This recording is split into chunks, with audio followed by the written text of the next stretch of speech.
Top quality और consistent performance के लिए सिर्फ सिल्वर पंप्स। टॉप क्वालिटी और कंसिस्टेंट परफॉर्मेंस के लिए सिर्फ सिल्वर पंप्स, नाम याद रखना। कृषी मंत्री दत्ता भरणे आपल्या सोबत आहेत। मामा, आज तुम्ही दिल्लीमध्ये आलेला, साधारणतः चर्चा आणि भेट कोणाकोणाची? नाही, देशाचे पंतप्रधान आज सगळ्यांना मार्गदर्शन करणार आहेत, त्यामुळे निश्चित प्रकारे आज हा कार्यक्रम आता सकाळी ऊसतोड 9 वाजता सुरू होतोय आणि त्यामुळे निश्चित त्यांच्या सगळ्यांचाच फायदा, त्या एकत्र फायदा घेऊन राज्यामध्ये कुठलं शेती धोरण करता येईल किंवा शेतीसाठी काय फायद्याचे तो यातनं घेण्याचा प्रयत्न आमच्या सर्वांचा राहील। कृषी मंत्री झाल्यानंतर पहिल्यांदाच मी येतोय, अनेक आनंद आहे। शेतकऱ्याचा मुलगा एक आज मी कृषी मंत्री झालोय, निश्चित प्रकारे आता निघालोय। महाराष्ट्र खरं तर कृषी क्षेत्र म्हणून त्याच्याकडे बघितलं जातं आणि त्या राज्याची जबाबदारी कृषी मंत्री पदाची तुमच्याकडे, ही मोठी जबाबदारी। पंतप्रधानांशी काय त्या अनुषंगाने चर्चा आता गेल्यानंतर पाहतो नक्की शेतकऱ्यांसाठी जे काय करता येईल, जे भलं करता येईल करण्याचा प्रयत्न। महाराष्ट्राचे काही प्रश्न त्यांच्यासमोर तुम्ही मांडणार, जर संधी मिळाली तर?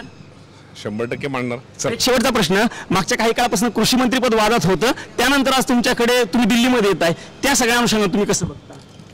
आता ह्या बाबतीमध्ये जर तर उत्तर देण्यापेक्षा नक्की भविष्य काळात शेतीसाठी शेतकऱ्यासाठी चांगलं करता येईल तो करण्याचा प्रयत्न करू। धन्यवाद मामा, आमच्याशी बातचीत केल्याबद्दल। हे कृषी मंत्री दत्ता भरणे होते। शेतीसाठी आणि महाराष्ट्रासाठी जे जे काही करता येईल ते सगळं आम्ही करू, अशा पद्धतीची भूमिका TV9 मराठीशी बोलतानाच पंतप्रधानांसोबत महाराष्ट्रातील प्रश्न मांडण्याची संधी मिळाली तर ते सगळे प्रश्न त्यांच्यासमोर मांडू, अशा पद्धतीची देखील प्रतिक्रिया TV9 मराठीशी बोलताना कृषी मंत्री दत्ता भरणे यांनी व्यक्त केल्याचं आपल्याला बघायला मिळत आहे।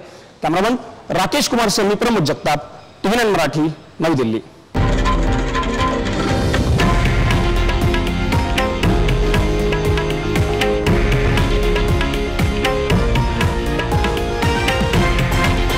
हे आहे देशातील नंबर 1 न्यूज नेटवर्क आणि आपण पाहत आहात TV9 मराठी, एकमेव।